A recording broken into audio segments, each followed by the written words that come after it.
इचलकरंजीत सुरू असलेल्या शाहू महोत्सवाअंतर्गत व्यंकटराव हायस्कूलमध्ये संविधान जागर आयोजित करण्यात आला होता. प्राचार्या डॉक्टर त्रिशला कदम आणि माजी उपनगराध्यक्ष रवी राजपुते यांच्या हस्ते याचं उद्घाटन करण्यात आलं.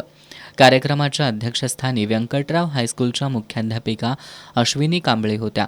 यावेळी प्रमुख वक्ते म्हणून बोलताना प्राध्यापक डॉक्टर अर्जुन कदम यांनी आरक्षण म्हणजेच संविधान असा प्रत्येकाचा गैरसमज आहे, पण भारतीय संविधान हे केवळ आरक्षणासाठी बनवलेले नसून देशात समतावादी दृष्टिकोन निर्माण करण्यासाठी बनवलेलं असल्याचं सांगितलं.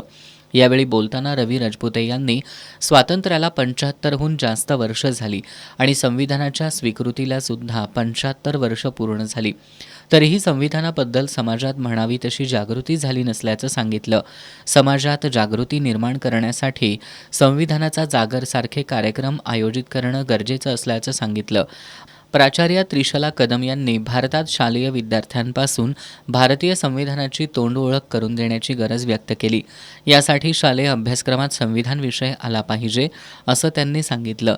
यावेळी उपमुख्याध्यापक MS खराडे, शाहू महोत्सवाचे संकल्पक अरुण कांबळे, सेक्रेटरी अक्षरा कांबळे, गणेश बरगाले आदी उपस्थित होते.